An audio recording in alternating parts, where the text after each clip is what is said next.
Entonces, bueno, para la noche de hoy, ya pues como nuestro encuentro prolongado acá de este seminario de Colombia Crisis Políticas, pues tenemos como dos temas. Hay un invitado muy especial que es Guerima. Guerima es el protagonista del documental del otro lado, que él se ha comprometido en estar con nosotros, sin embargo, pues tiene una dificultad particular y es que él está en Barcelona. Entonces su horario de Barcelona es que es más o menos como la 1:30 de la mañana, casi las 2, y pues seguramente no pudo porque pues además también como tiene mucho agotamiento. Ya le estoy escribiendo para ver si se va a conectar o si no, pues trataré de gestionar un espacio con él ya para la séptima semana porque sí está muy interesado en acompañarnos. Entonces vamos a ver, se conecta en el transcurso de la tarde, pues la idea es poder hablar un poco con él alrededor del tema de su experiencia. ¿Pudieron ver todos del otro lado? Sí, profe, súper Sí, buena. ¿Qué les pareció?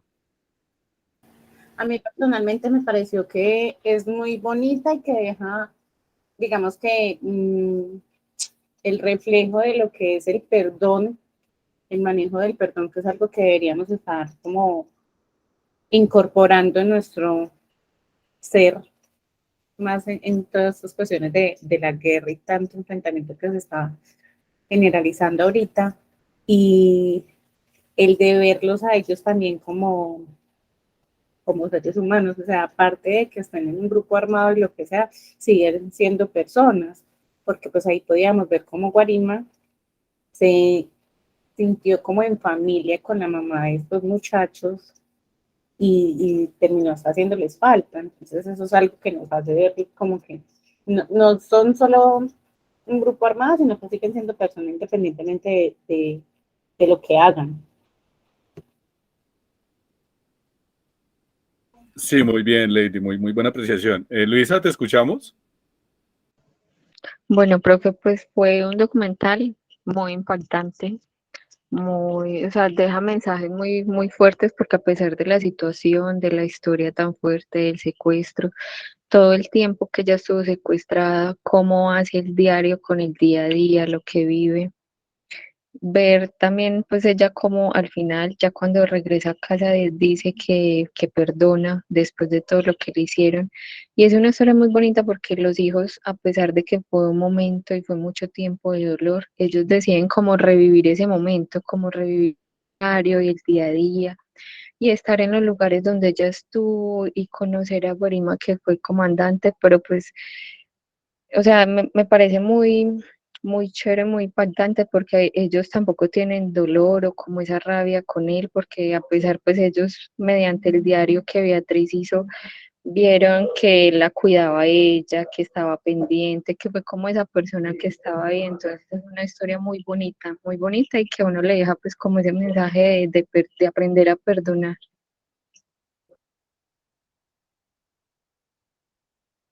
Dale, muchísimas gracias, Luisa, por el comentario. También como muy asertivo sobre lo que estamos hablando. Angélica Jaramillo. Angélica, ¿Me escucha, profe? muy suave. Voy a ver si. Muy lejos. Aló. Aló, se te escucha, pero muy lejos.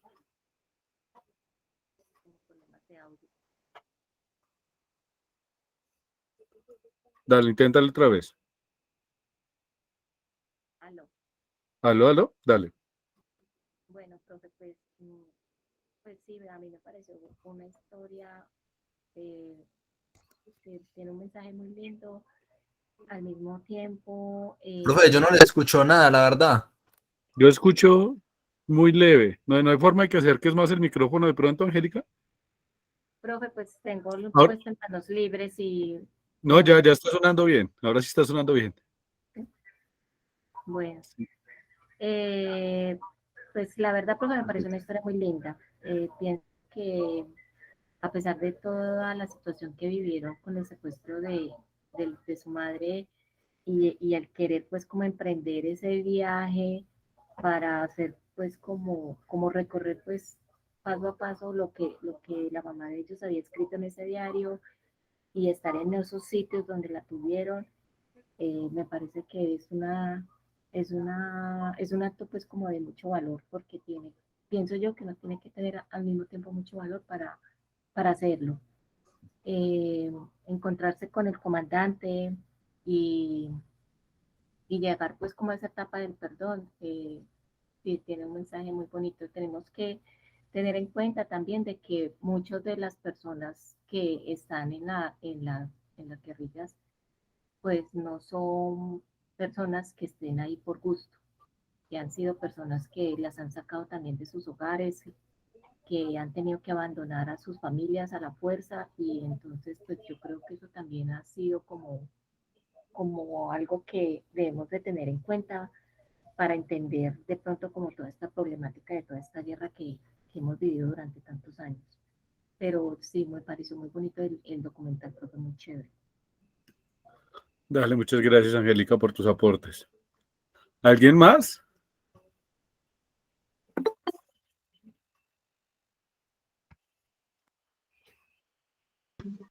Profe, yo, Dale, Yaritza, por favor. pues en primer lugar, como resaltar eh, eh, el peligro que corren algunas personas, porque obviamente secuestraron a alguien que no tenía, o sea, por equivocación, y cómo reclutan a veces niños para que hagan parte de esos grupos al margen de la ley. También, por otro lado, también querían mostrar como el lado humano de las víctimas, no solo de las secuestradas, sino también de su familia, soportar tantos meses sin saber nada. Y pues también, como decían las compañeras, resaltar mucho el perdón y mirar la grandeza del corazón humano, que a pesar de todo, perdona.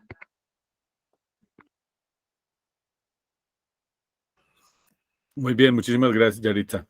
Quiero escucharles. Ese documental es un documental extenso, creo yo, bello, tiene muchos elementos, además de todos los que ya han mencionado aquí, que creo que también son muy válidos, que me interesaría pues como otras voces sobre ello. O sea, además es muy reciente, ese documental se sacó el año pasado, o sea, también chévere saber que tenemos producciones de ese tipo, porque creo que es un documental que compite con producciones de talla internacional en términos de la calidad visual. O sea, no sé si vieron la técnica, o sea, la fotografía de ese documental es bellísima, con todo el tema de esas imágenes de la selva. O sea, hay muchos elementos desde el contenido, pero incluso desde la parte técnica del mismo, que me parece que da como para hablar de él. No sé, quiero escuchar un par de voces antes Profe, de- yo, Camila Monera, por favor.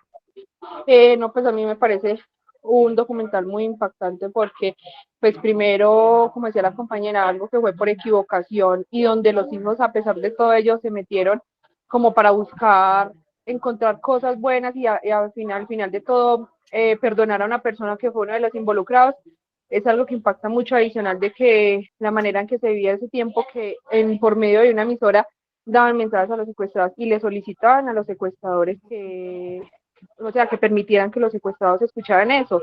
Debe ser muy impactante para ellos, porque pues a pesar de que no estén con su familia, escuchar las voces me parece que es muy fuerte, pero es muy bonito todo. Ujú. Bien, muy bien, Camila. ¿Alguien más? Bueno, eh, hay varios elementos, digamos, con este documental del otro lado, que creo que nos da muchas piezas sobre eso que estamos atravesando hoy como sociedad, ¿no? O sea, voy. Tenemos una sociedad que ha estado muy marcada, lo vimos como en los documentales, un poco en las charlas que se han tenido, como nación, como proyecto, pues llamado Colombia, que ha estado marcado por todo tipo de violencias, eh, algunas mm, con ciertas particularidades, o sea, con particularidades regionales, con particularidades étnicas, con particularidades de género. O sea, no son las mismas, la violencia no ha sido la misma, ¿sí? Violencia unida a grupos armados, pero diferentes grupos armados. Entonces tenemos aquí el tema de la violencia de los grupos paramilitares, de la violencia de los grupos guerrilleros, de la violencia del ejército, de la policía, porque el Estado también ha hecho parte de esas violencias, y que eso hacen que, digamos, como que construir una narrativa con otro proyecto de nación sea muy difícil. Espero ser muy claro con ello. Es decir, que pareciese que como hemos estado tan marcados por las violencias, sea muy difícil pensarnos un proyecto de nación donde la violencia no esté. Y creo que este documental le apuesta muchísimo a ello, porque del otro lado lo que nos está visibilizando es esa sociedad del perdón. O sea, esa sociedad que nos debe decir que pese a todo lo que ha pasado, pese a todas las situaciones que hemos vivido en nuestros grupos familiares, en todas las cosas de la guerra que son injustificables muchas veces, es decir, son cosas que no necesariamente se pueden justificar, para poder dar el salto, o sea, el salto necesario a construir otro proyecto de nación, tenemos que perdonar, ¿sí? Y tenemos que encontrar también esos puntos comunes entre todos y todas como colombianos.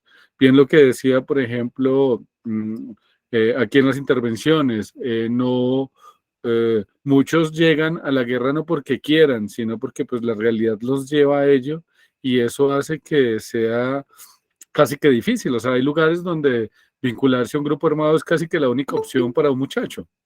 Y eso es cierto. Entonces, de alguna manera, casi que muchos de los que se vinculan a la violencia, obviamente no todos, y obviamente eso no quita responsabilidades, o sea, esa es otra circunstancia, pero todo eso hace que muchos de los que entran en la guerra terminan siendo víctimas, ¿no? O sea, personas que son llevados ahí porque o los obligan, porque hay reclutamiento forzado, en muchos grupos lo ha habido, o porque en la misma realidad no les permite otro proyecto, o sea, no hay universidades, no hay escuelas, no hay oportunidades laborales, el campo no da, y de alguna manera se vuelve una alternativa, o sea, bien porque la coacción es directa, es decir, porque los grupos obligan a que la gente esté, o porque la misma realidad de este país que es inequitativo, o sea, que hay, donde hay tantas diferencias sociales, donde el campo está tan descuidado, pues terminan volviéndose posibilidades y terminan sucediendo estas cosas, ¿no? Entonces yo creo que del otro lado muestra eso, por eso también es el nombre del documental, ¿no? O sea, desde allá, cómo uno tiene un imaginario, cómo se tenía un imaginario social sobre el tema, por ejemplo, de los grupos armados ilegales, en particular de la guerrilla, y luego de todo esto, pues se ha visto que habían personas humanos, humildes, con afecto, con ganas de construir proyectos de vida, pero que no pudieron hacer otra cosa y que el acuerdo de paz también debe contemplar en eso. O sea, es como que de alguna manera muchas de las personas que entran a estos proyectos son personas, ya te doy la palabra, Ley, termino la idea y te la doy. Son personas que no tuvieron otra opción de vida y que hoy la paz debe ser un momento para que puedan tener esas otras opciones de vida. Es decir, un país donde el que quiera estudiar una carrera, donde quiera trabajar la tierra, lo puede hacer, y eso es la paz, ¿sí? Y reconocer que todas esas personas que estuvieron vinculadas de alguna u otra manera a la violencia de la guerra, pues son personas que también merecen oportunidades, y creo que el llamado a construir como nación es ese. Entonces creo que hay unos elementos muy bellos ahí que sería muy bueno que como que los vayamos trabajando, porque de alguna manera eso nos habla un poco de ese Colombia crisis política. ¿Cuál es? Lady, por favor, tienes la palabra. Profe, a mí algo particular que también me quedó sonando mucho fue cuando Guarima dijo en medio de su entrevista que para él tampoco había sido fácil, después de haber entregado las armas, volver a empezar, porque pues él inicialmente había estado dentro de la guerra cuando estaba como joven, y tener que volver a empezar desde cero a una edad ya temprana tampoco era fácil. Y yo creo que eso le habrá pasado pues a todos aquellos que entregaron las armas, que fuera de que muchas veces fueron perseguidos, fueron señalados, fueron ajusticiados, pues tampoco era fácil para ellos tener que volver a empezar, y más cuando de pronto, como dice usted, no fue decisión de ellos, sino que pudo haber sido hasta de manera forzada, que iniciaron en medio de la guerra.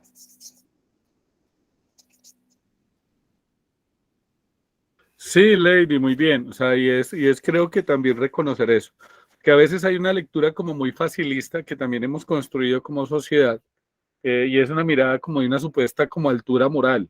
No, es que como yo no he estado en la violencia, yo puedo hablar. Cuando es que muchas de las personas que han estado vinculadas a la guerra no lo hicieron porque fue una decisión, no, es que yo quise meterme, no, fueron realidades concretas, particulares, que los llevaron a vincularse a ciertos grupos, pero que también les mutiló sus proyectos personales. O sea, es personas que habrían podido, no sé, en serio, dedicarse a trabajar el campo o podrían haber dedicado a construirse una vida profesional en la universidad. Pero este país, y este país, cuando hablo de este país, somos nosotros, porque esta sociedad, nosotros hacemos parte de ella, no le permitió otra forma de ser, y eso hizo pues que terminara integrada en esos proyectos. Entonces me dice, bueno, ¿y cuánta gente, por ejemplo, cuando aparecen todas esas cifras de excombatientes que están asesinando todos los días? Eso es terrible, porque es gente que está dándose la oportunidad de construir otro proyecto de vida, ¿sí? Que está tratando de dar un paso para integrarse a la sociedad, y lo que le han respondido es con violencia. Entonces van no sé cuántos excombatientes asesinados, más de 200 tal vez, y no es combatientes que se hayan unido a las disidencias, no, gente que intentó volver a la vida, a construir un proyecto de vida en lo legal, haciendo pues, volviendo con su familia, y han terminado pues como ultimados. Y eso también es terrible, porque entonces, ¿cuál es esa posibilidad? ¿Cómo vamos a darle fin a la guerra si no estamos permitiendo que la gente que se está queriendo salir de la guerra se salga? Porque entonces si se salen los matan, ¿sí? Y cuando no hay oportunidades, entonces salen, pero ¿salen a qué? No hay posibilidades, no hay posibilidad de estudiar. Y además de eso, lo que hay es estigmatización social. Entonces salen y tras del hecho salen como con la marca maldita de que estuvieron en la guerra y que hicieron cosas malas. O sea, no estoy negando los vejámenes de la guerra, porque eso ya tiene otras, digamos, como otras lecturas, y lo haremos también desde la parte histórica. Pero si quiere, digamos, como apostarle si nosotros queremos construir otro país, la reconciliación, el perdón debe ser parte también de todos nosotros. Porque no nos podemos quedar entonces juzgando a alguien porque de alguna manera quedó, no sé, por ciertas circunstancias se vinculó a un grupo armado, y entonces eso se va a volver su marca, o decir, no, es que porque él sí tiene derecho, porque a él le dan tierra, porque le dan cosas, cuando pues finalmente son personas que lo que uno ve fue que les negaron la posibilidad de ser, ¿sí? Vincularse a un grupo armado es perder la posibilidad de ser. O sea, ahí no hay un proyecto de vida particular. Y eso es lo que debe apostarle, pues, un proyecto, digamos, como un llamado, como acuerdo de paz. Hay varias circunstancias, varias lecturas, por ejemplo, de excombatientes que se han dedicado al arte. Hay una muy conocida, Guajira, a propósito, no sé si Yaritza la tenga presente, es Íntima Legua. Karen, ¿vas a decir algo? Karen, bueno, Karen. Íntima Profe, Legua. pena, no se escucha, no se escucha. ¿Los demás me están escuchando o solo es Karen? Sí, profe, ¿se señor, escucha bien? Sí, pero yo lo escucho bien. se Sí, escucha Karen, muy bajito. pero Karen, de pronto es tu audio entonces, porque a mí me están Sí, escuchando bien, ya, me ya dicen estoy los otros. diciendo. Listo, listo. Entonces, por ejemplo, Íntima Legua era una excombatiente también de FARC que era artista plástica, y cuando salió, pues se ha dedicado a hacer unas pinturas muy bonitas, pero pues nunca lo pudo hacer antes porque digamos, su estancia en la guerra, además alguien, en la exposición que se hizo la semana pasada alrededor del tema de la Guajira, pues podemos ver una sociedad con todos los problemas que tiene, machismo, bueno, toda esa situación, pues no le permitió hacer otra cosa que ir a la guerra, y hoy está dedicada pues a volverse artista plástica, y así como ella, hay muchos otros, eh, que uno dice, bueno, o sea, la realidad nosotros, o sea, nuestra lectura de un cambio social debe requerir también de una lectura de la comprensión del otro, ¿sí? Creo que en lo que uno llama, digamos, como el concepto de lo ético, bueno, la clase de ética la doy mañana, cuando uno habla de la ética es también la posibilidad de reconocer al otro, o sea, no juzgarlo siempre desde el yo, o sea, es que yo no lo haría, entonces como yo no lo haría, usted está obrando mal, sino juzgarlo también desde el otro, es decir, ¿por qué el otro está actuando de esa manera? ¿Por qué alguien termina en la guerra? ¿Por qué alguien termina vinculada a grupos guerrilleros, a grupos paramilitares, incluso hasta el mismo ejército y la policía? Pues porque no hay otras opciones, ¿sí? Y esas otras opciones indican que por lo menos a mediano plazo, ahorita que se está hablando de ese tema de paz total, para construir una paz total como sociedad, pues nos requiere que la gente, todos los jóvenes y todas las jóvenes, tengan posibilidades de construir proyectos personales por fuera de la violencia. ¿Y eso qué significa? Pues que haya garantías, que haya acceso a la educación, que haya acceso a trabajos dignos para jóvenes, que haya acceso digamos, a condiciones de vida digna en los jóvenes, que haya, que la marginalidad no esté en ciertas zonas o en ciertas capas sociales tan arraigada, que hay que disminuir la inequidad. O sea, esos son elementos que tenemos que pensar, pero también en los que ya estuvimos, digamos, como vinculados a ese relato de violencia, pues también estamos pensando entonces que toca apostarle al perdón y a la reconciliación social, porque si no, no vamos a salir de esa, digamos, como ese círculo de violencia. Que cuando uno mira, por ejemplo, las grandes formas en las que se construyó la violencia en el país, pues la mayoría de esos relatos de violencia están asociados ¿a qué? A relatos de venganzas, ¿no? Entonces está el mató a mi papá, a mis hermanos, a mis tíos, a mis primos. Entonces yo entré en el grupo que estaba en contra de él para vengarlos. O sea, digamos, hay unas condiciones objetivas que hacen que la violencia esté ahí, ¿cierto? La iniquidad, la desigualdad, todos esos elementos que hacen que una sociedad tienda a la violencia, pero también entonces está algo que es curioso en nosotros, que es lo que hemos estado viendo un poco, es que hay una lectura histórica de la violencia.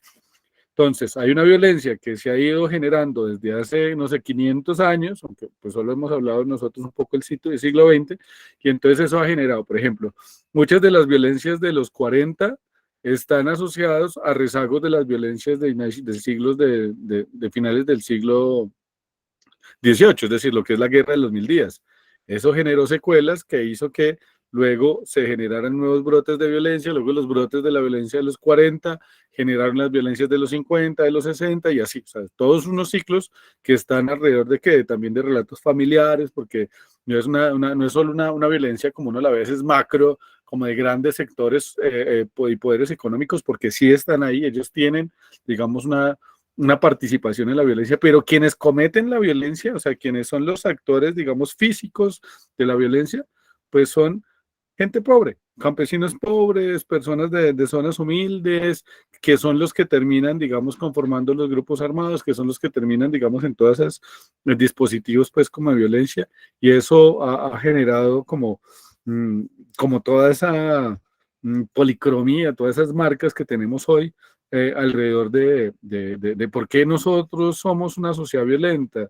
Dice, pues porque hay una incapacidad tal vez, bueno, pues bueno, primero hay unas condiciones objetivas que no se han solucionado y que tenemos que cambiarlas porque eso también tampoco es la carreta de, no, es que no hacemos la paz porque hay gente rencorosa o hay resentidos sociales, no. O sea, parte de la paz está el tema de la falta de condiciones dignas para, sobre todo los jóvenes y las jóvenes de Colombia, que son quienes más se vinculan a eso. Ese es un primer elemento, que es lo objetivo, digamos. Cuando decía hay una lógica que era quitarle el agua al pez, ¿no? Entonces, ¿qué queremos quitarle? Queremos acabar con el pez de la violencia, quitarle el agua de la pobreza. Es decir, acabemos con la pobreza, con la inequidad, y eso ya es un factor que la va a disminuir. Pero el otro también es cómo hay una sistematicidad de la violencia alrededor del tema de los relatos de la venganza, alrededor del tema del odio, ¿sí? Veíamos en las exposiciones todo el tema, por ejemplo, de la homofobia, del machismo, de la xenofobia, de la porofobia, ¿sí? ¿Que son qué? Son formas de odio que se convierten en formas de violencia estructurales. Entonces aquí no hay solo una violencia de un grupo, digamos, contra otro, sino que hay una violencia que se canaliza también en términos de odiar al extranjero pobre. Entonces, un tema muy antivenezolano, ¿sí? Porque están llegando aquí, un tema del odio y de la diferencia alrededor del tema del ingreso económico. Entonces, el que menos tiene tiende a ser marginado, una sociedad tremendamente machista. Entonces también un tema de una violencia hacia la mujer, que no es solo la violencia física, que eso es un tema, sino también el tema de la limitación a los accesos, el tema de ganar de los ingresos, todas esas son formas que en nuestra sociedad han terminado siendo, digamos, como conformando también grandes actores armados, y grandes actores armados que pues también le sumamos ciertos elementos pues como históricos, que es lo que hemos ido hablando, pues terminan como en ello. Entonces, bueno, espero que les haya gustado de verdad el documental. Parece que Werima no estaba. Vamos a ver si se conecta en este rato. Aprovechamos y tenemos un diálogo con él. Si no, pues vamos yendo como con las con las exposiciones. Bueno, se fue, se fue la energía, este es el Halloween, ya traigo una vela para igual. Lo bueno es que no tengo energía, pero tengo datos, entonces no se va a perder la clase. Volvió. Ya volvió. Entonces, bueno, les voy a compartir los diapositivas y vamos exactamente en... habíamos hablado un poco de la masacre de las bananeras, ¿cierto? Sí, profe. Listo. Hicimos todo ese tema del diálogo alrededor del tema de la masacre de las bananeras.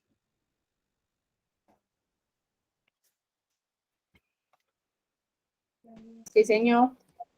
Listo. Entonces voy a hacerles un pequeño resumencito sobre el tema de la masacre de las bananeras y vamos con el tema siguiente. Aquí dejar de compartir mi cámara. Bueno, entonces habíamos hablado, por ejemplo, de cuáles son los grandes hechos históricos, o sea, las grandes marcas, las grandes huellas de violencia que han configurado ese relato que tenemos hoy, ¿no? Y uno de esos hechos es el que estuvimos trabajando en la sesión anterior, que es el de las masacres de las bananeras, que ocurre, digamos, en 1928, o sea, ya van casi a 94 años ya de la masacre de las bananeras. De hecho, el 11 de noviembre inicia la huelga, estamos a poco de cumplir los 96 años del comienzo de la huelga.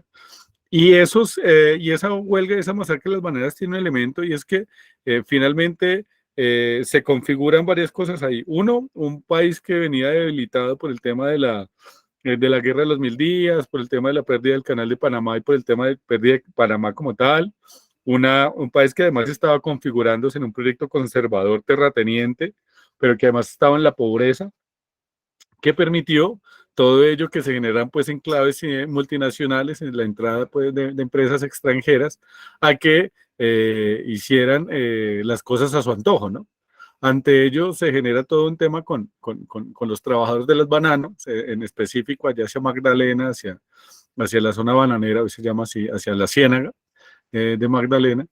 Pero resulta que debido a los malos tratos, por ejemplo, los trabajadores, o sea, eran trabajadores que tenían jornadas de 15, 17 horas diarias, el pago era muy por debajo, digamos, de lo estándar, estaban expuestos a todo tipo de enfermedades porque trabajan directamente en el trópico y en la mata, o sea, desde picaduras de culebras hasta enfermedades de contagios sexuales, todo el tipo de situaciones, piojos y demás, hacía que las condiciones eran terribles, se genera una huelga, porque además también estamos en un momento en el que empiezan a sonar los proyectos obreros de organización política y sindical.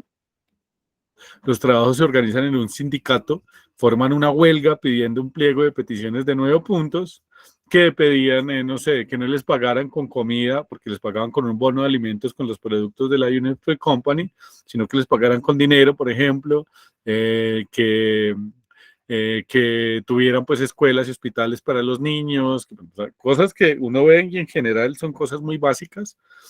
Y lo que hacen, en vez de, digamos, ese contubernio entre la multinacional y los poderes regionales, sobre todo, bueno, que el Estado colombiano también tuvo su participación ahí, porque cuando inicia la huelga, hay unas notas, no les traje, hay unas notas de los periódicos de la época, cuando la huelga de la masacre de las bananeras, y imagínense que en vez de estar diciendo hay una huelga, hay un conflicto, pues por lo menos ser como neutros, decían que era que había una invasión soviética que estaba generando que se generara una revolución bolchevique en los trabajos del banano. O sea, en esa época, o sea, sí había un sindicato, pero ellos no tenían ni idea, la mayoría de los que estaban ahí no tenían ni idea de socialismo, Rusia, Unión Soviética, no, o sea, era una pelea muy local, o sea, muy de pedir algunas cosas muy particulares, pero dentro de eso, digamos que incluso el gobierno central y los periódicos de tipo nacional no fueron muy propositivos en ellos, sino que se fueron más bien del lado de la multinacional.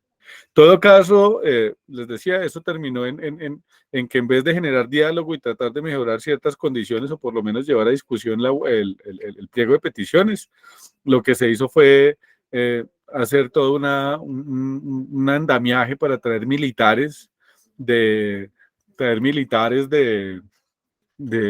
Antioquia y 400 soldados se apuntalaron ahí al lado de la plaza de Ciénaga y cogieron y dispararon a discreción contra miles de manifestantes, generando una masacre cuyos muertos no se pueden contar porque gran parte de los que murieron los tiraron al mar, los tiraron al mar, los llevaron en tren. Hay varios cálculos entre 1.500 y 3.000 personas, digamos más o menos lo que se piensa que han muerto en la masacre de las bananeras, que además inicia el 5 de diciembre, bueno, el 6 de diciembre en la madrugada, en la masacre, pero termina hasta el 29-30 de diciembre, que es cuando, porque se venían persecuciones, y esas todas sí están documentadas, hay como 300 muertos en todas las persecuciones que se dieron en los días contiguos.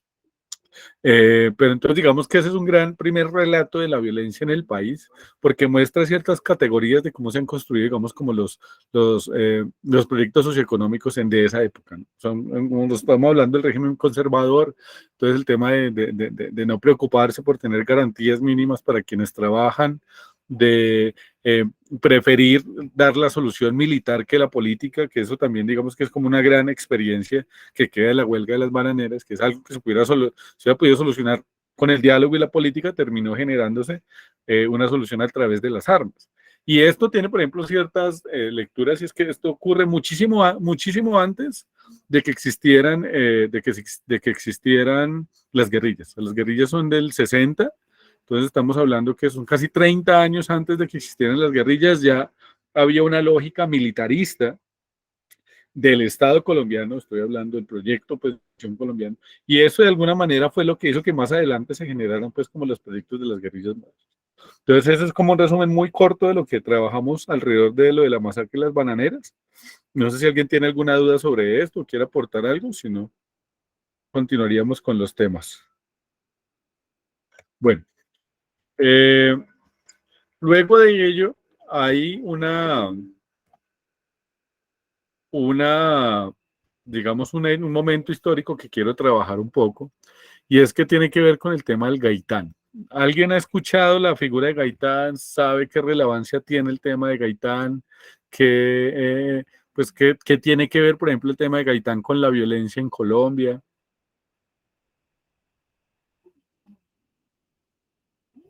Profe, pues hasta donde yo tengo entendido es como esa pelea que se ha venido manejando entre conservadores y liberales desde los tiempos de Queta.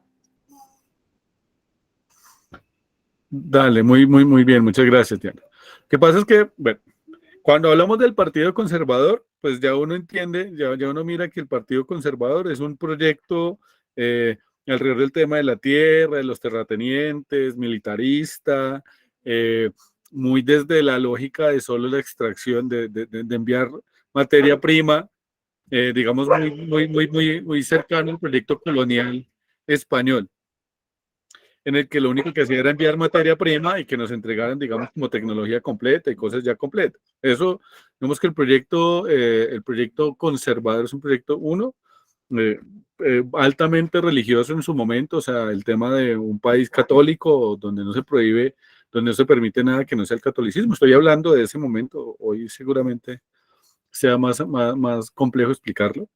El tema del poder es centralizado, entonces un país con una estructura vertical y central, o sea, nada de un país de regiones, sino un país centralizado, uniforme, un país además donde la riqueza esté considerada alrededor del tema de la tierra, entonces prioridad de las terratenientes, prioridad, digamos, del tema de los grandes, de la concentración de la tierra, porque no es un problema de que la riqueza esté en la tierra, porque eso está bien, ¿sí? Pero no es la riqueza en términos de la reforma agraria en la que todos los campesinos tengan derecho a la tierra, sino que es un proyecto de la riqueza alrededor de la tierra, pero de la sobreconcentración. Entonces, que unos pocos tengan la mayoría de la tierra y los demás se vean obligados a trabajarla. Eso es un proyecto muy conservador de la época, de un proyecto altamente latifundista. Entonces, digamos que eso va configurando el Partido Conservador.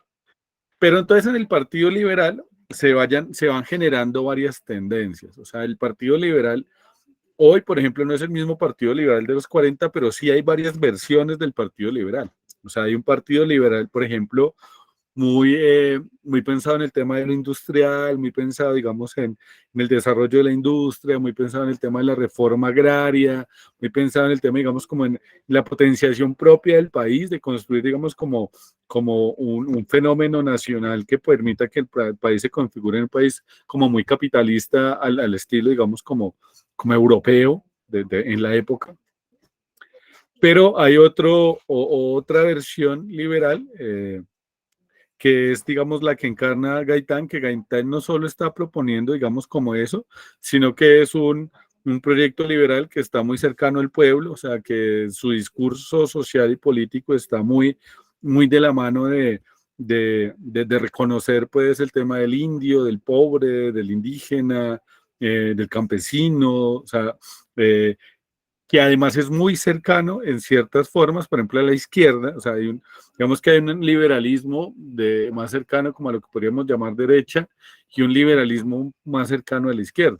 Entonces, Gaitán encarna un liberalismo que es mucho más cercano, digamos, a construir con los movimientos sociales, con los partidos políticos, digamos, como de izquierda o alternativos, mientras que hay otro partido liberal que sí igual está hablando que hace parte, pues, digamos, como de las clases altas del país, que hace parte, digamos, de la gente pudiente. Podríamos ver, digamos, aunque esas comparaciones son un poco difíciles, lo que pasa, por ejemplo, con Juan Manuel Santos. O sea, Juan Manuel Santos es de ascendencia liberal, pero es de una ascendencia liberal de gente de la élite, de gente rica, de gente que tiene ciertos elementos de cercanía a ciertas cosas, de proponer la industria, el mercado, de hacer acuerdos internacionales, pero desde lo élite. O sea, él nunca salió, digamos, a defender que, bueno, ese tema de traidor de clase no es tan cierto.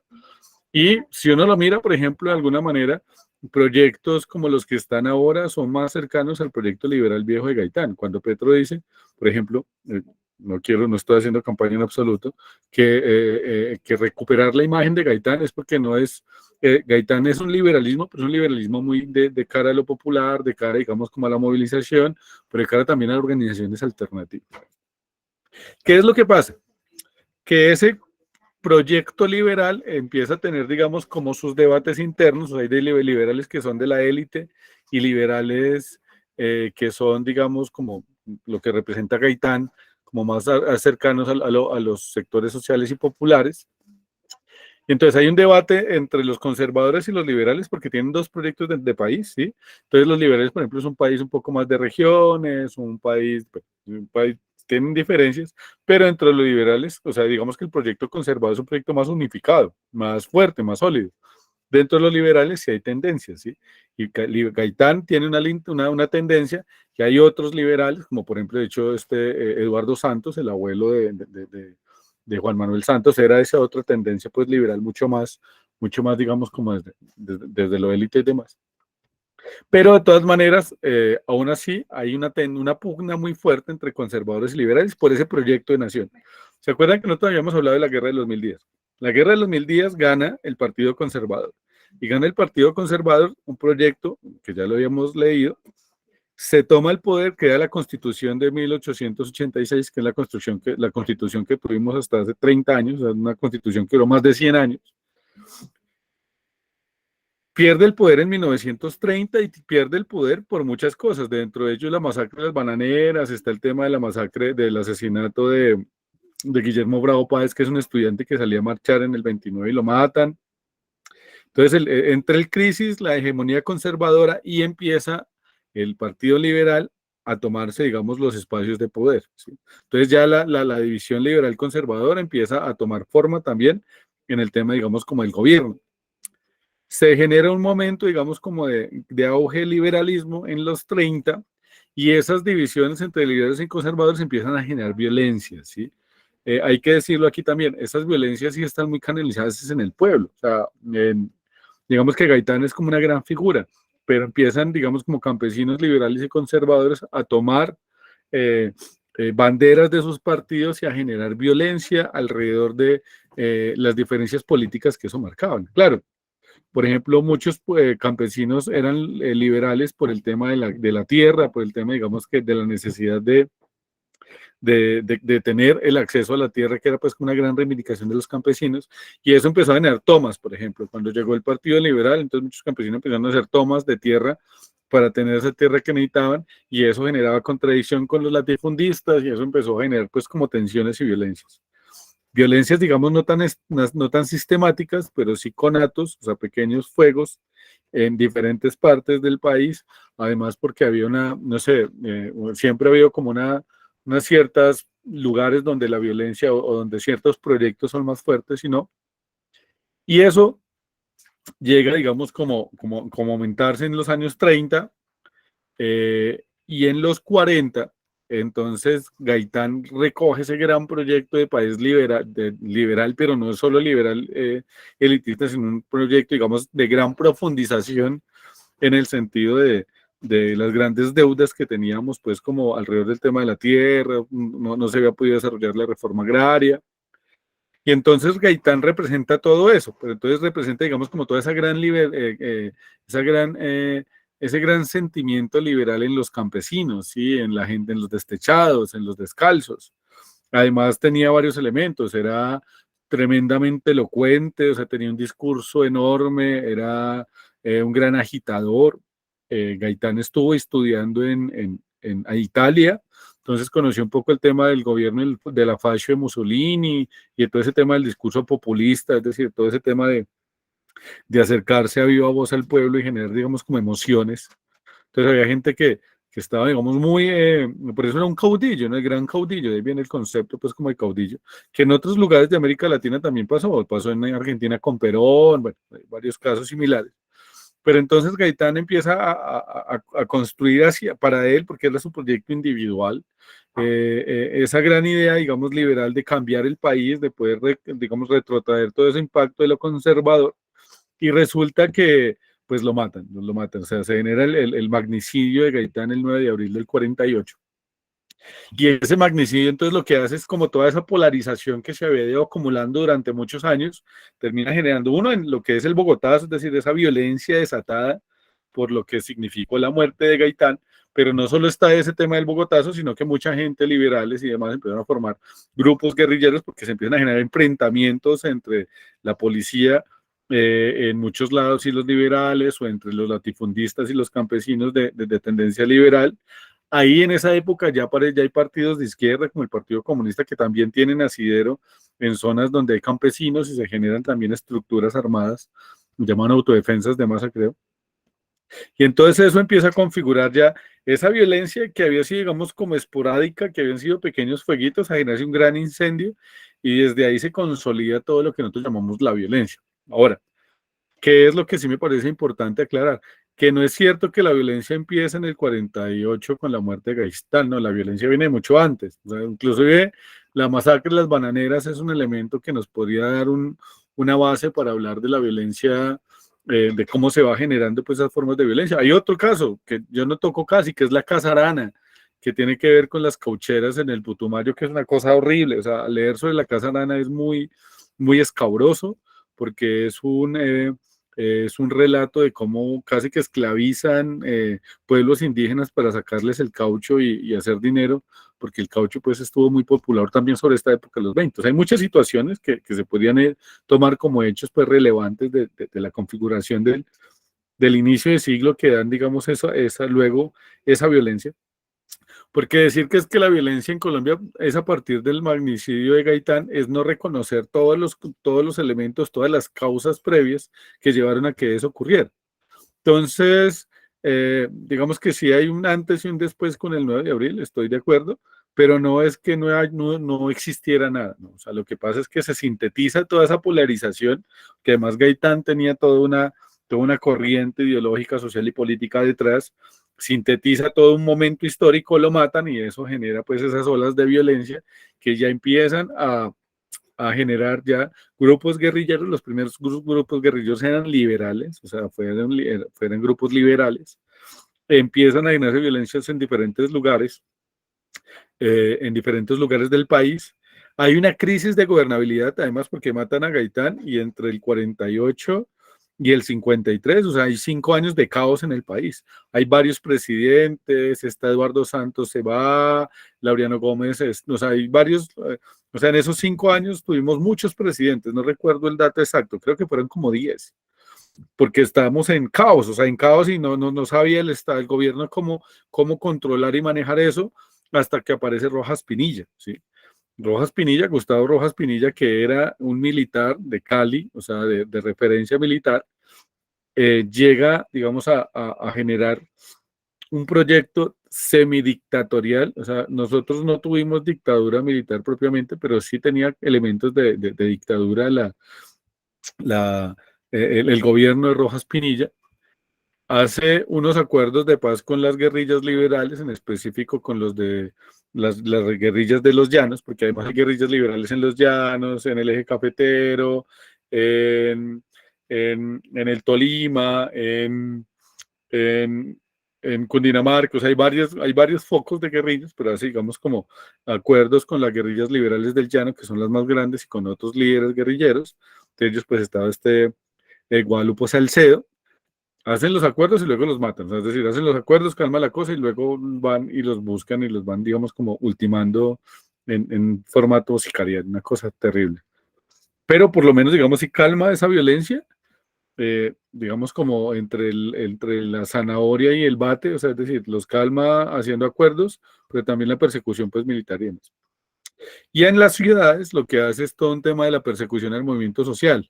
Entonces está, por ejemplo, el 8 y 9 de junio, que es el Día del Estudiante Caído, que es una fecha para recordar, y es que en marco de una protesta terminan asesinando a varios estudiantes porque hay una militarización tremenda del país. Digamos que Rojas Pinilla es muy funcional porque le termina, digamos, como solucionando la crisis de gobernabilidad que se genera luego de la muerte del asesinato de Gaitán, termina generando, digamos, como un proyecto de pacificación por medio de la violencia, obviamente, calma ese proyecto y luego, cuando Rojas Pinilla se vuelve incómodo para las élites del poder, porque ahí hay gente en las élites, los sacan, o sea, en el 57 acaban con el gobierno militar de Rojas Pinilla y los grandes élites liberales y las élites conservadoras hacen un acuerdo que se llama el Frente Nacional. ¿Y el Frente Nacional qué es? Pues es vamos a tener vamos a dividirnos el poder entre todos y todas, es decir, bueno, entre todos y todas, no, entre todos, porque ahí no hay otras voces, entre todos para que unos gobiernen un tiempo los liberales, otros los conservadores, nos vamos alternando ese poder. Que el Frente Nacional es la cosa menos democrática del mundo. Hay gente que defiende el tema del acuerdo del Frente Nacional, me parece una cosa tremenda, porque es dividirse el tema del poder por la gobernabilidad de cierto proyecto, que es el proyecto de las élites, y no permitirle a nadie que no sea ellos participar. Entonces el Frente Nacional es un proyecto de negación, digamos, de la democracia y la gente para poder garantizar ciertos intereses particulares. En el 57 entonces sale Rojas Pinilla, inicia el Frente Nacional, pero ese Frente Nacional entonces tiene ciertas particularidades. Es que el Frente Nacional ya se une sobre lo que tiene que ver con la política contrainsurgente, porque el Frente Nacional que va del 57 al 73, si no estoy mal, tiene que ver con varios elementos ya en la parte internacional, que es lo que vamos a ver luego de este recesito de 15 minutos. Entonces son las 7:29, 7:29, ¿qué les parece? Nos vemos a las 7:45 para continuar con este tema y dejar, digamos, como concluida también esta parte en la sesión de hoy. ¿Les parece? Listo, profe. Listo. Nos vemos entonces ahorita en 15 minutos.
Bien, gracias a Dios.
Bueno, ¿cómo nos fue con el recesito? Ya vamos entonces a continuar con nuestro tema. A mí en estos 15 minutos ya me pareció un milo para este frío que nos está haciendo acá. Entonces, bueno, ¿están por ahí? ¿Ya volvimos?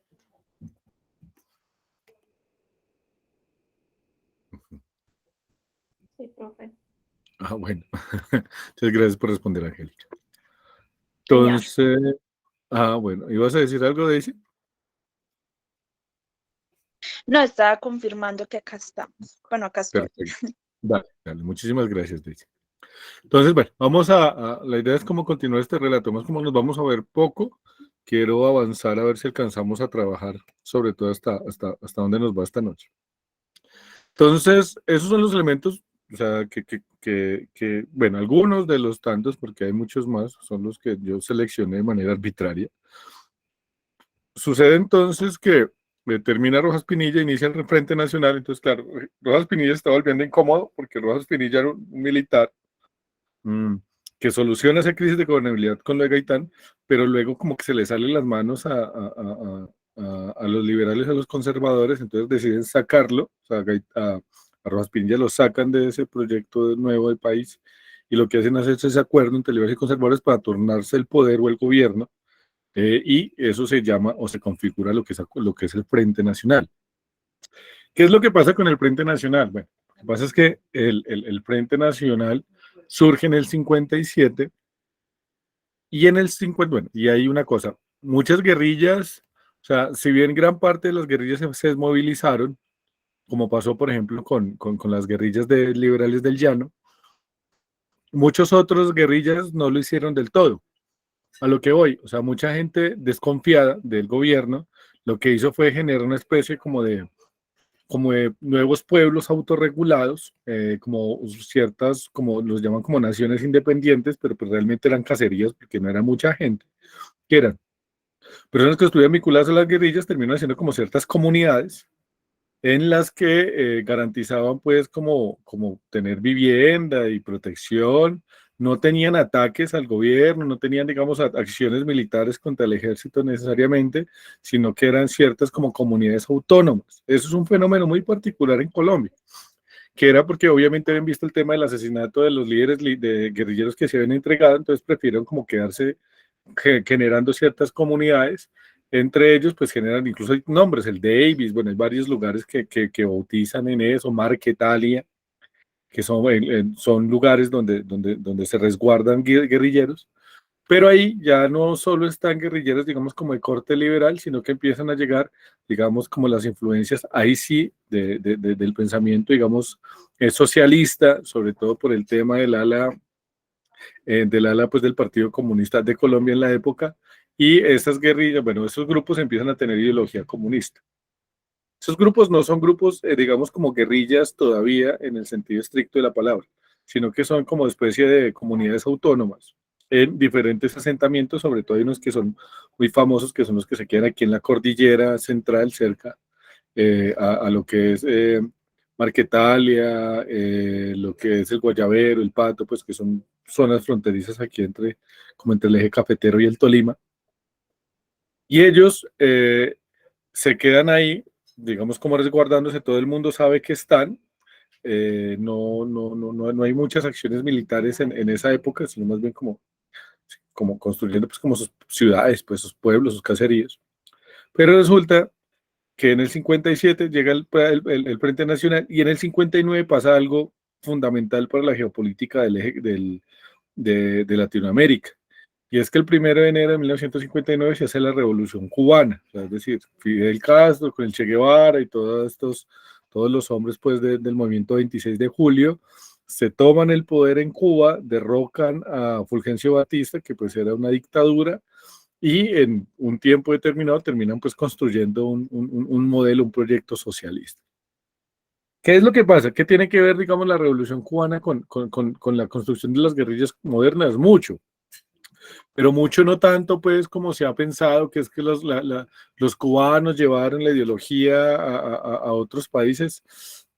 Sí, no por una cosa. Primero, pues aquí ya habían guerrillas, o sea, es decir, no es que hayan traído las guerrillas. Y segundo, realmente tiene que ver más en términos de que se crea entonces una política contrainsurgente internacional, sobre todo en Estados Unidos, porque claro, imagínense, Estados Unidos le pusieron una guerrilla al lado, porque es que o sea, hay ese foco internacional, la verdad no lo hemos podido ver como quisiera. Es claro, estamos hablando de lo local, ¿cierto? Colombia, pero en el mundo estaban pasando cosas, ¿no? En el mundo, entonces, por ejemplo, cuando la muerte de Gaitán ocurrió el tema de la conferencia panamericana que tiene que ver con los resultados, con toda la reacomodación del mundo luego de la Segunda Guerra Mundial, ¿sí?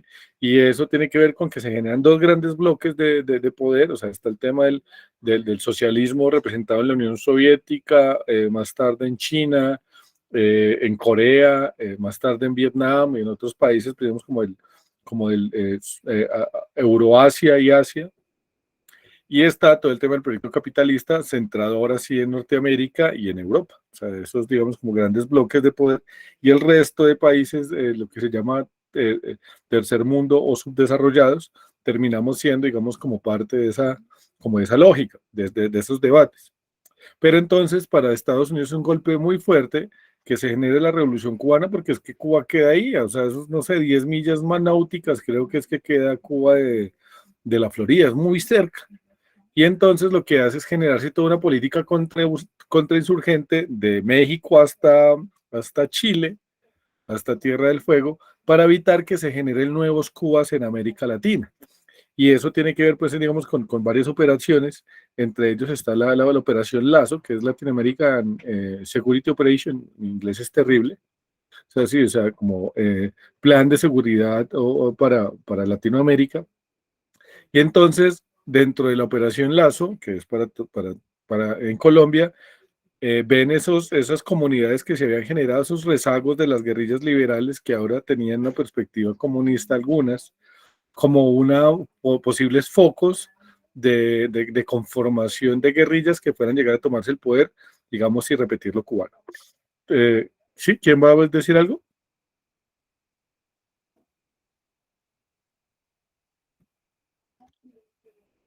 ¿Alguien levantó la mano?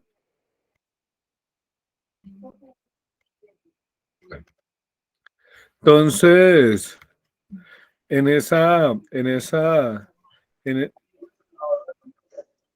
Luis,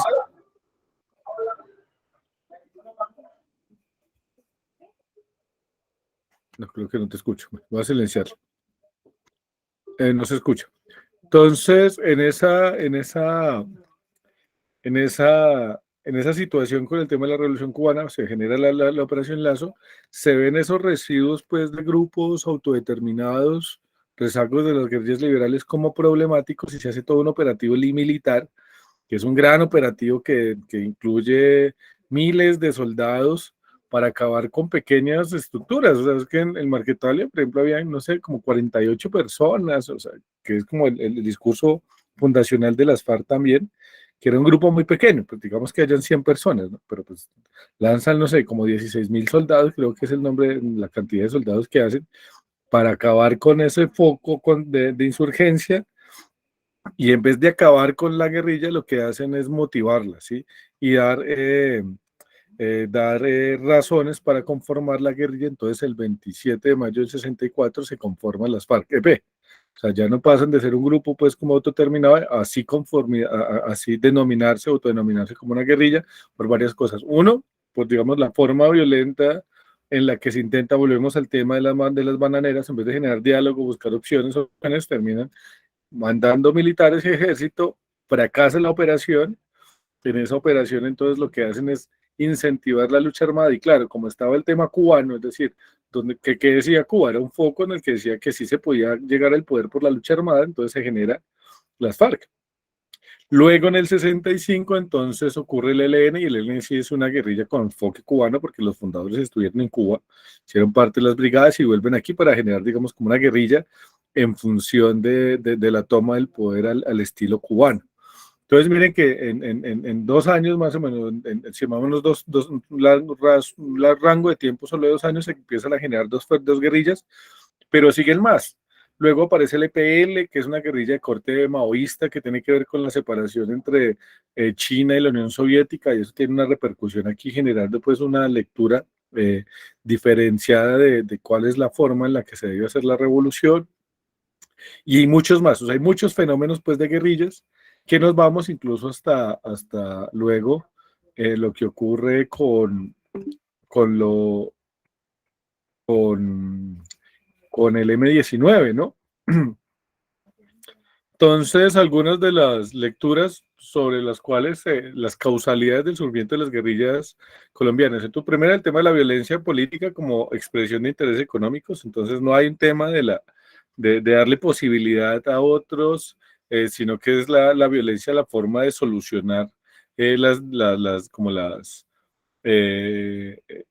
los antagonismos. Entonces hay un problema con los grupos que se han generado a partir de la violencia de los 40 y hoy. Entonces la forma de solucionarlos no es el diálogo, no es la apertura, no es la paz, sino es incrementar el pie de fuerza y el exterminio físico, ¿sí? Y esa dictadura del vencedor terminó volviéndose en contra, y lo que hizo fue robustecer las guerrillas y darles razones para continuar. Del tema de la ausencia de una apertura democrática, entonces efectivamente en vez de haber apertura democrática lo que se va es el tema de la vía militar, el tema de la lucha por la tenencia de la tierra. Obviamente hay todo un discurso campesino, sobre todo para las FARC, ¿no? O sea, el ELN y las FARC tienen matices muy particulares en eso. De todas maneras, las FARC es en principio una guerrilla muy agraria, ¿sí? Porque pues la mayoría de los que la conforman son campesinos, pero que no tienen una lectura en principio de toma del poder. O sea, ese tema de la toma del poder en ellos va mucho después, sino que tienen más bien una lectura de algunas reivindicaciones que se les deben a los campesinos, porque de ahí es de donde surge. Entonces, el tema de una reforma agraria integral, es más, en el 2016 es muy curioso, cuando uno lee los acuerdos de La Habana, el tema de los puntos, por ejemplo, el punto de la tierra del acuerdo de La Habana está muy sobre los orígenes de la insurgencia, porque en ellos estaba el tema de la tierra. El tema, pues obviamente, del Plan Lazo, que ya lo vimos, y obviamente la revolución cubana, que impacta tanto en la dinámica internacional de la contrainsurgencia, como en mostrarle a otros países que sí se podía tomar el poder por las armas, lo que incentiva pues que las guerrillas se forman y crezcan, ¿no? Y crezcan de manera, no sé, amplia en por lo menos los siguientes años. ¿Alguien tiene alguna duda hasta acá? ¿Algún aporte?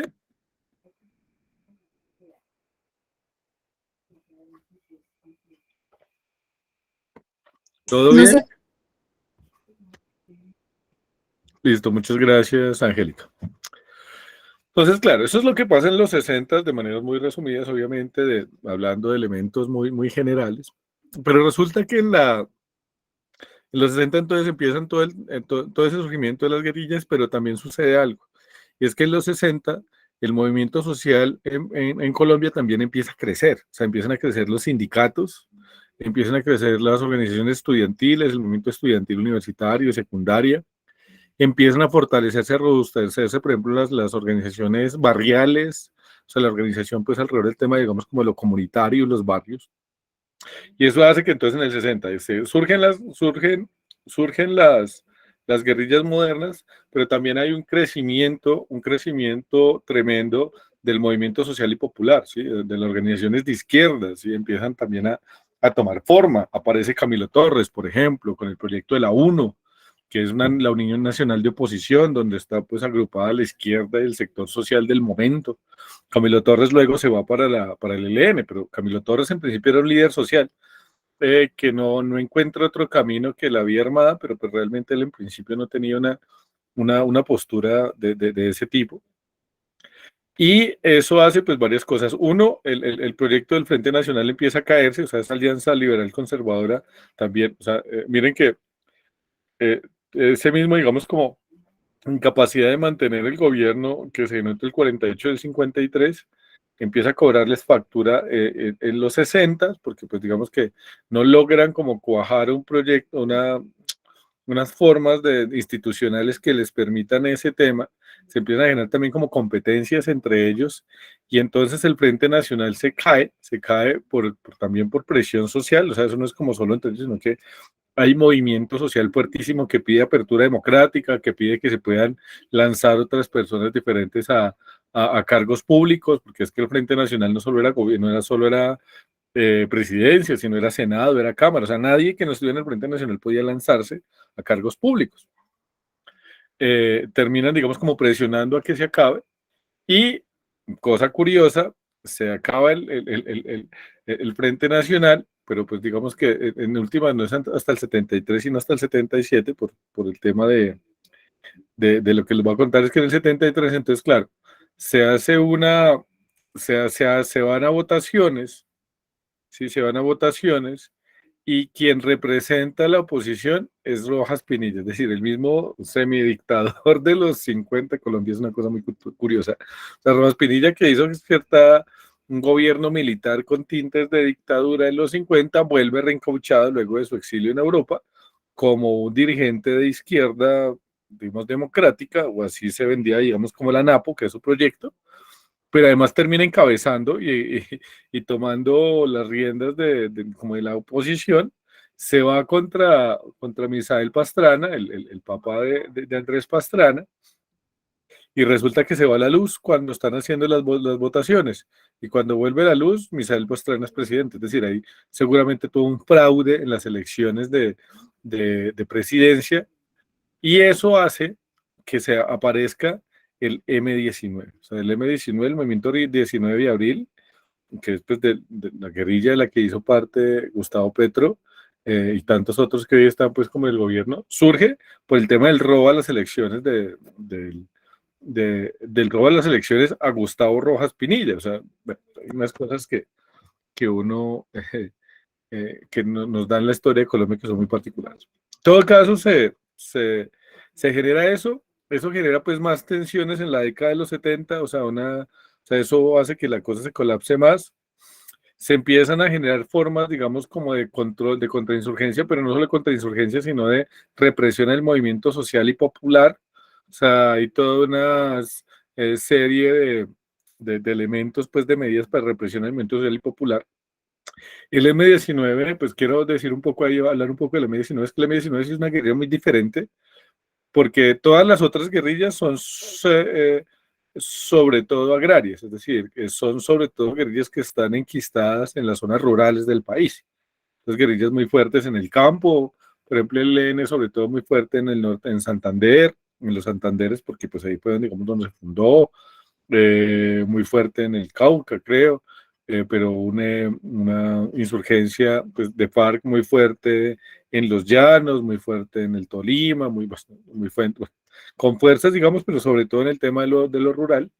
Y mientras que el M-19 se creó y se pensó como una guerrilla urbana, o sea, es decir, una guerrilla, pero que realmente era que tenía elementos mucho más de propaganda y como le diríamos hoy, como de marketing, o sea, tenía una guerrilla de muchísimo marketing, que era como muy pegajosa, pero que ideológicamente no estaba tan clara como las otras, es decir, el proyecto político del M-19 no era claro, que había gente de derecha en el M-19, había militares en el M-19, había dirigentes sociales, universitarios y populares también, pero había tensiones dentro, digamos, de qué era como ese sancocho llamado M-19, y tenían acciones, digamos, como muy sui generis, muy particulares, muy raras para la política colombiana, lo que hacía, digamos, que tuviera cierta reconocimiento y cierta base social, sobre todo en lo urbano, pero que también tenía ciertas como distancias con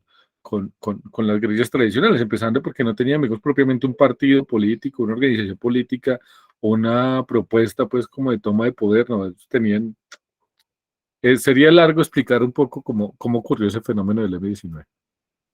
En todo caso, eso pasa en todos los 70. Entonces hay un auge pues, del movimiento social popular, aparece el M-19 también como una guerrilla, también como procesos pues, de barrio. Las guerrillas en el campo empiezan a crecer, o sea, empiezan a aumentarse en frentes, entonces empieza a multiplicarse en focos, en departamentos y demás. Y aparece una cosa ya, lo que fue la Operación Lazo, luego se llama la Operación Cóndor, que es una propuesta de Norteamérica de hacer como que un asesinato sistemático de personas problemáticas, o sea, no solo digamos, como de la insurgencia como tal, sino de sectores de la izquierda. Y eso hace que el sector, digamos, como en el gobierno, lance algo que es lo que se llama el Estatuto de Seguridad. Y el Estatuto de Seguridad que surge en 1978 es todo un plan de represión a la izquierda de la movilización social. Es el tema de llevarlos a las caballerizas, es el tema de tortura, es el tema de cárcel por cualquier cosa y por periodos prolongados. Entonces, está en una movilización social en la cárcel 1 año, 2 años. Todo el tema de, o sea, todo el estatuto de seguridad es tal vez como el primer momento en donde uno ve cómo hay toda una disposición gubernamental para oprimir, reprimir el movimiento social y popular, o sea, la protesta, reprimir la protesta, porque eso surge precisamente después del paro cívico del 77. Yo creo que la gran experiencia que ha tenido Colombia en paros, luego del último paro pues, que tuvimos del 21, que ha sido un paro también histórico para nuestros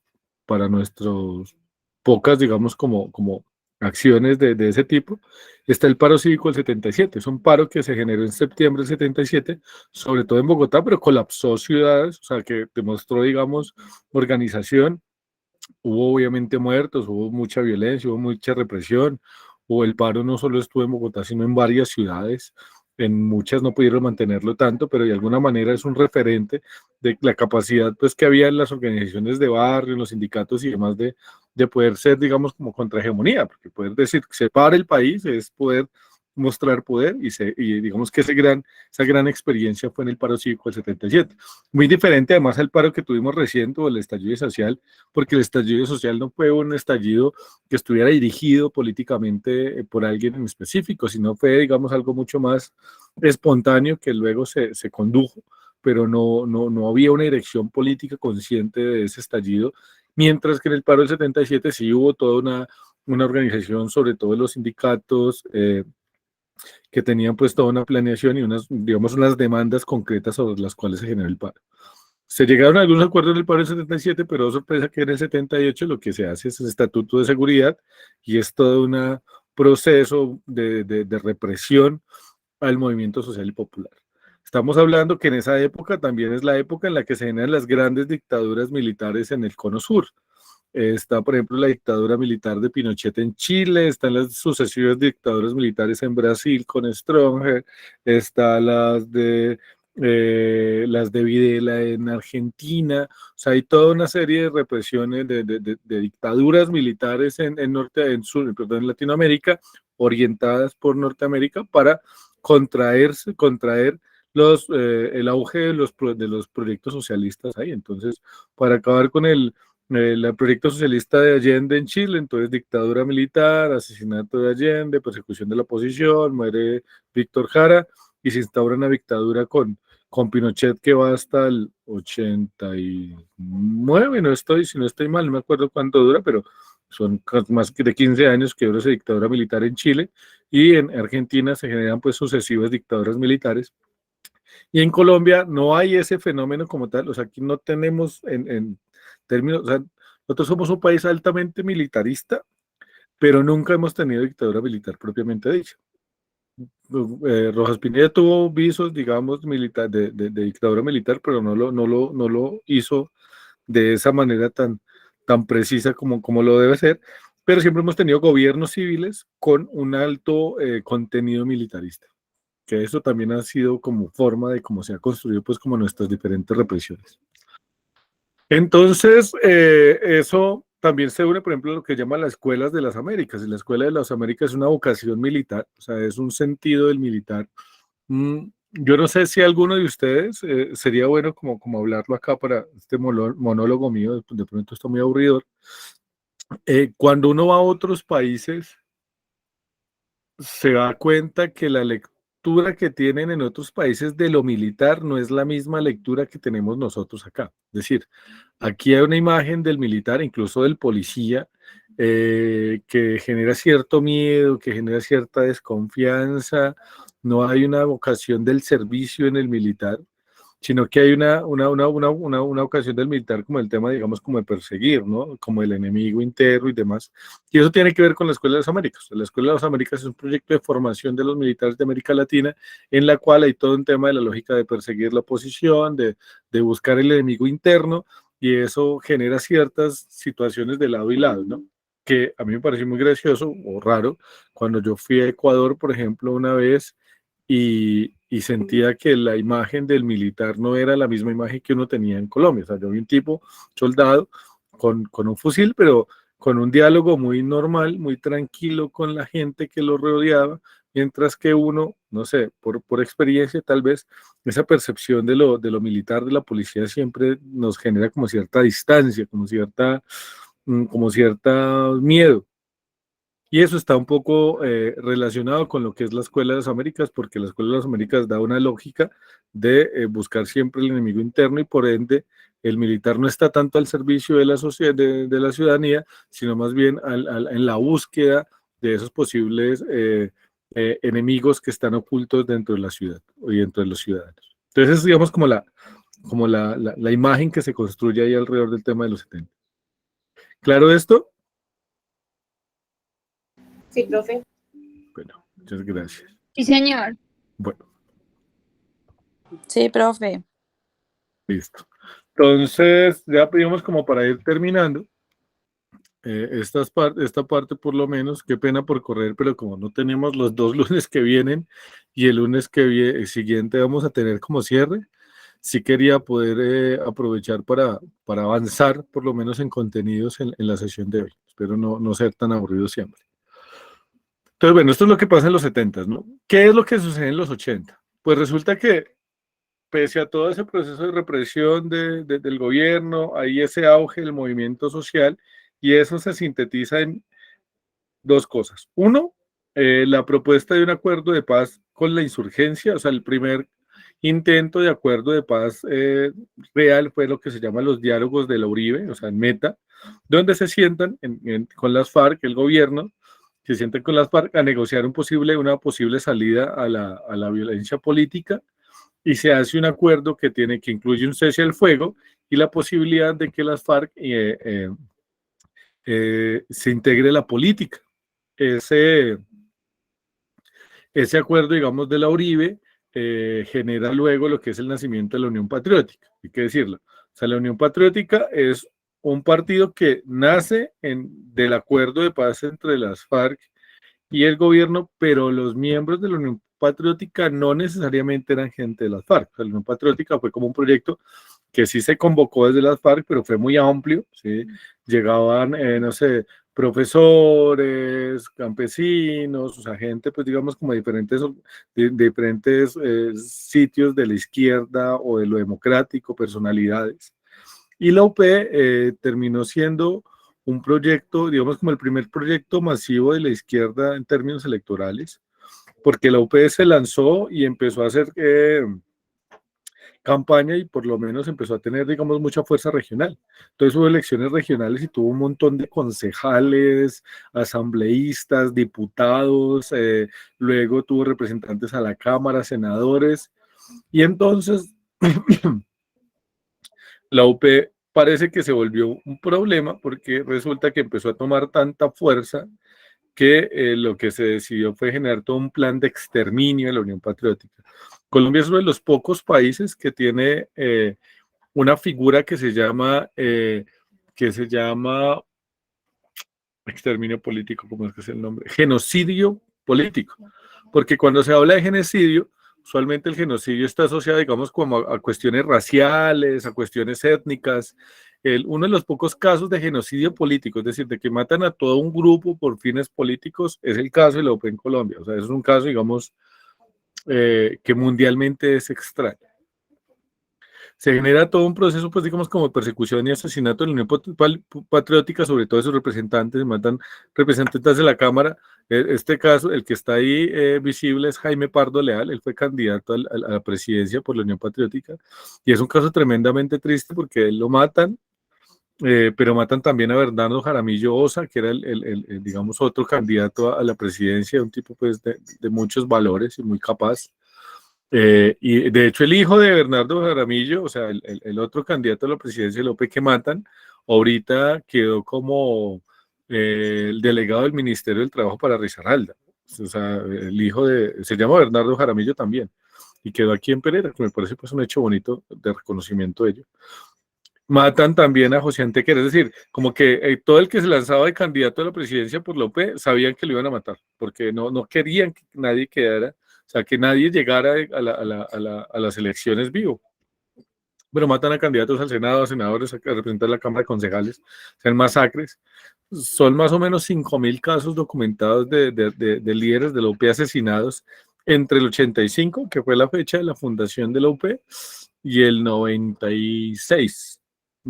Son más o menos 10, 11 años en el que hay tal nivel de exterminio de la Unión Patriótica que terminan pues acabando con toda su militancia. Entonces también es un caso terrible porque se hacen unos acuerdos, se está buscando una apertura democrática y en vez de que se genere esa apertura democrática, lo que se genera es todo un proceso de exterminio. Hay una demanda del Estado, porque además eran miembros del Estado, del Ejército, de diferentes pues, organismos de seguridad los que participaron en todo lo que tiene que ver con el exterminio de la UP. Y eso está asociado también con el nacimiento del paramilitarismo en Colombia. Bueno, hay que decirlo que el paramilitarismo también ha estado en diferentes momentos y de diferentes maneras. O sea, cuando uno habla de paramilitarismo, pues es como todos esos ejércitos no regulares que están vinculados a ciertas formas del gobierno. Es decir, cuando se usan grupos armados, pero no desde la legalidad, sino desde la legalidad para cumplir cosas que no están dentro de ello.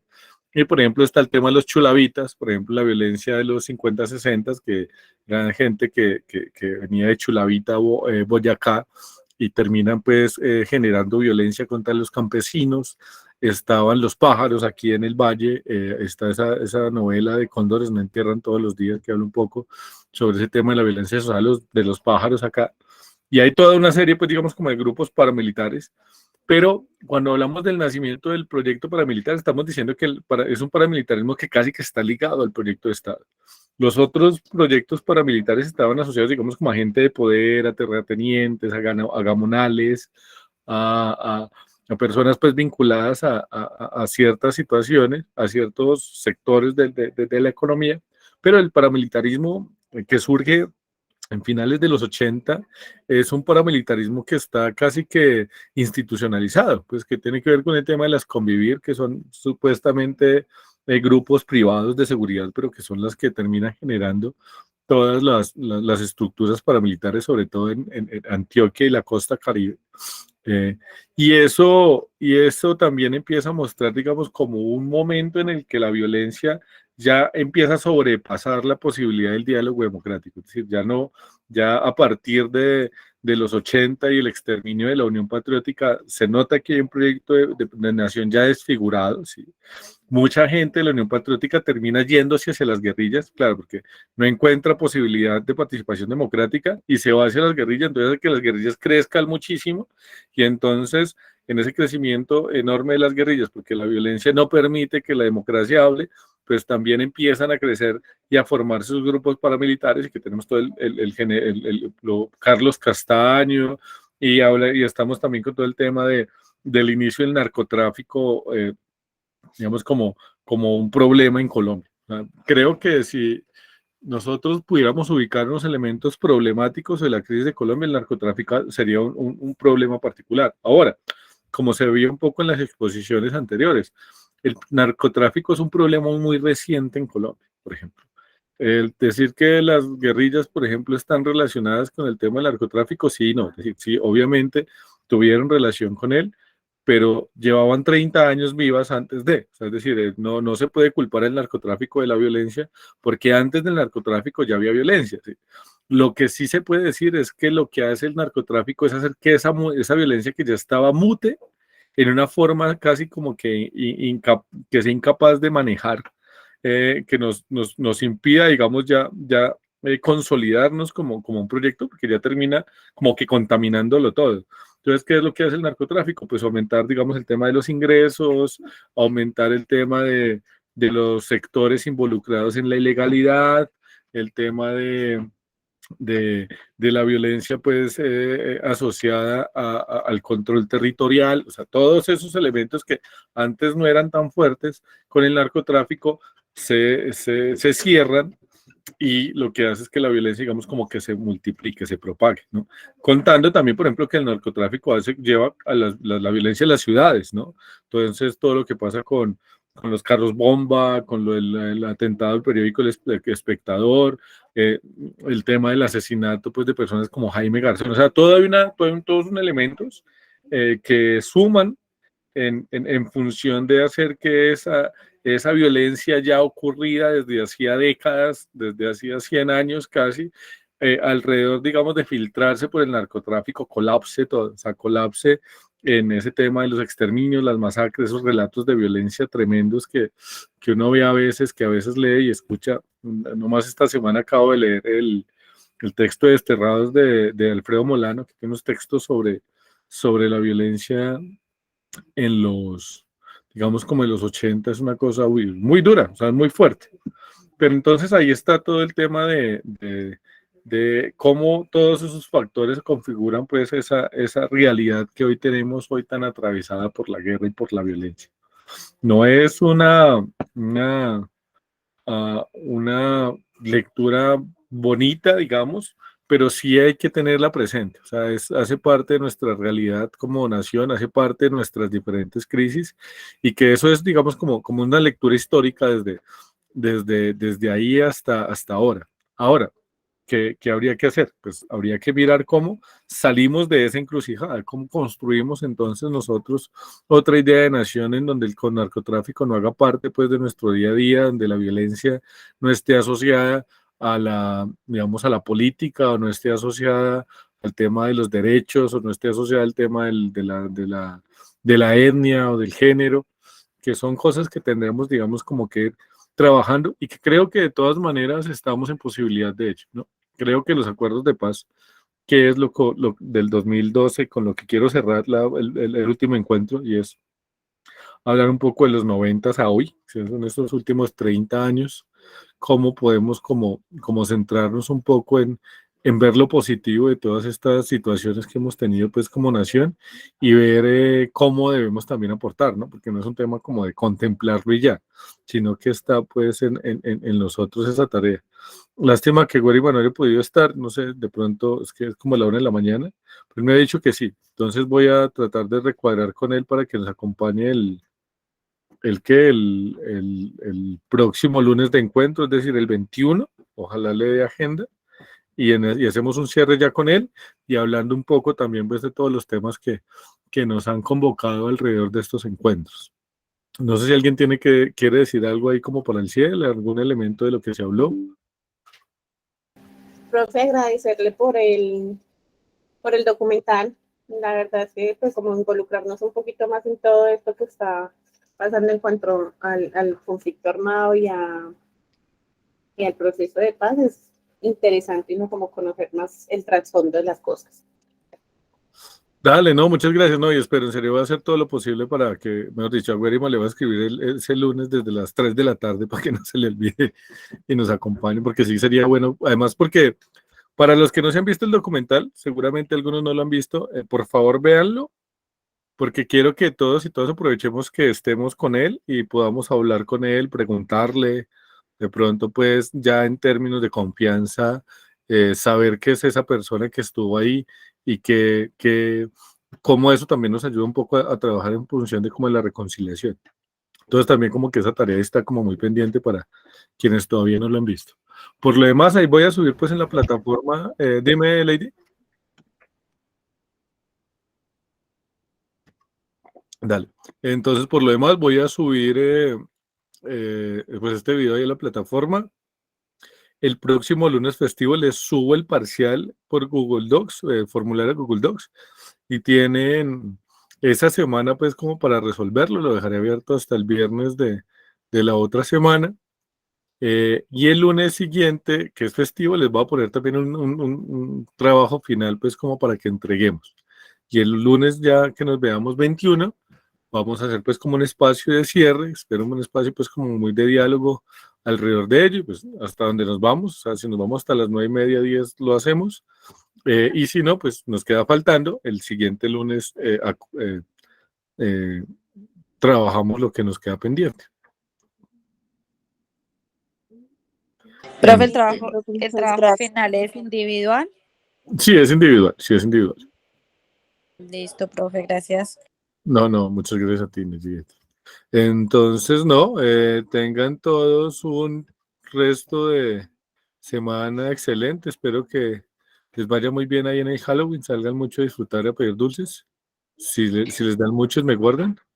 Profe, qué pena, una preguntita. ¿El parcial lo lo habilita el lunes? El lunes lo habilito, sí. O sea, yo hoy ¿Y no- a partir de qué